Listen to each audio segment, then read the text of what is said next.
everybody. We're getting ready to start our multi-week series where we're going to talk about brooding chicks and raising chicks and integration of chicks. So first, what we're going to do today is we're going to talk about setting up your brooder. So what we have here is we've got a little puppy playpen, and my wonderful handsome son Noah excuse me, has put down some puppy pee pads at the bottom. And what we're going to put down next is some pine shavings. So I'm going to do that. And I think I'm going to dump them in from the top. That might make it easier.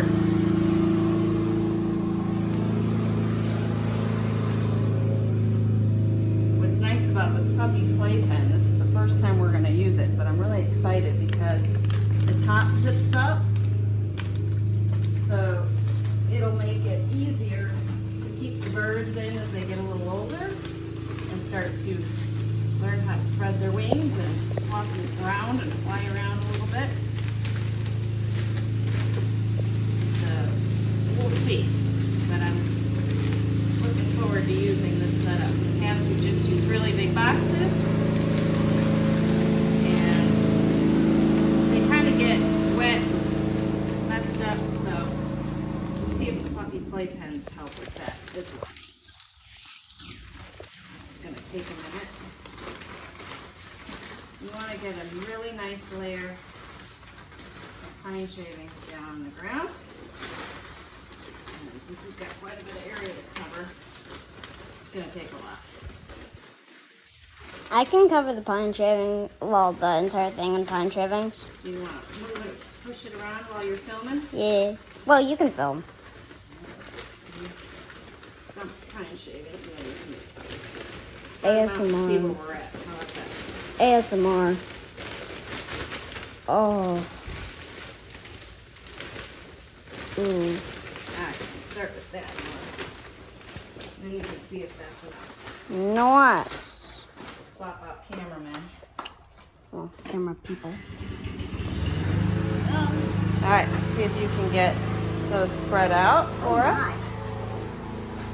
Can I go in? No.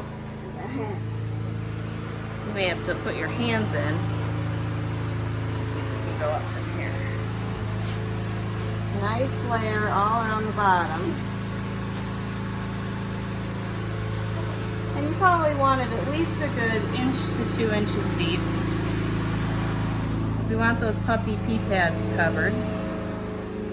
And remember, even as little baby chicks, they like to scratch around, and we really don't want them scratching the puppy pee pads. They're really mainly to keep the puppy playpen from getting trashed. I think a smidgen more. What do you think? Yeah. All right, you hold the camera.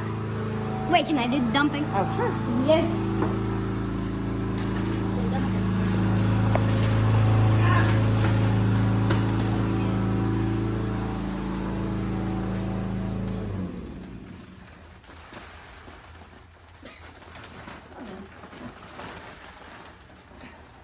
Hold on. Technical difficulties. Please hold on.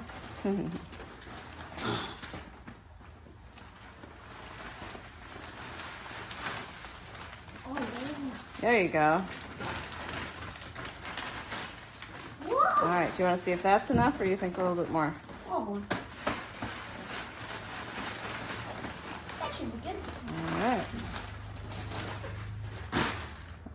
All right, spread away.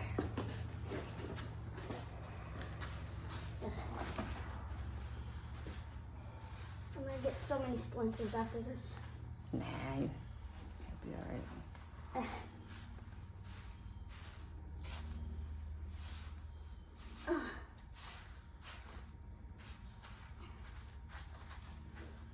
Okay, so that's good. Now, do you want to get I brought up a couple of bricks so we can lift up the drinker and the feeder so they're not in the pine shavings. I'm gonna go grab those 2 bricks over there. And what I think we're gonna do now is we're gonna put them near the door so they're easier to fill and access.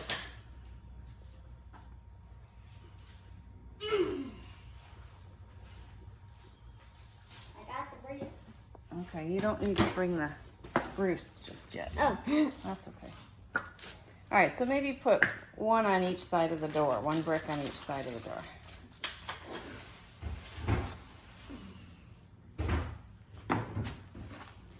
Okay. I'll put them right there and there. Okay. How about you do along the sides so we can sure. access the door. There you go. That? Yeah, let's try that. Okay. All right. So now you can go over and get the drinker. Where is it? Right there, that green top thing. Oh, this? Yep. Okay. But you can take the metal thing off because that's for hanging and we're not going to hang it. So we don't need to fill it just yet because the chicks don't come home for another couple of days. But we're going to try a nipple drinker again this time around because an open drinker is such a pain in the neck. That's the biggest pain in the neck of the entire brooding chick process, is emptying out your drinker like 3 or 4 times a day minimum. So this way, it's a nipple drinker. Hold on, I have an idea. You may have to do 2 bricks. You'll see. But we just have to kind of gauge that because we've got a couple bantams coming. Watch this. Ready? Boom, now it's flat. I think you might need 2 bricks though, bud. I think that's way too low. I wasn't sure when I brought the bricks up. So we're gonna need 2. We'll do 2 for the drinker and 2 for the feeder. And then that way, no litter gets inside the water. So fingers crossed that it works better this time around. And then the other change we're gonna make is we are going to use a little mini bird feeder instead of a chicken feeder this time. So you wanna get that, Noah? It's in that box. Which box? That white box right there. So again, the idea is to try and, we'll talk about it later. Again, the idea is to try and minimize the amount of litter that gets into your food and the waste that you have. So we've got a little feeder that will lift up off the ground, because anything you're setting in these pine shavings is gonna just get full of pine shavings. There's no way around it. So we got a little bird feeder that will fill up with chick starter and put it on a couple of bricks. And obviously we have the best part. Bubble wrap. Of course. And then we should be good to go. So the only thing we need to add here later is the brooding plate. Nice, safe, warm brooding plate. And a couple of roosts, because you want to make sure that the girls have a place to roost as soon as they are brought home. You want to start training that behavior. And there you have it. Setting up your brooder. Before we end, every single one of our videos, there's going to be, after everything, there's going to be an ASMR session. So we're just going to... ASMR? Ooh. Is that satisfying? So thanks for joining us. Come back again in a couple of days. We'll be recording our next video where we bring the girls home and we show you how to introduce them into the brooder that very first day you bring them home. So thanks so much for joining. Bye, guys. See you next time. ASMR.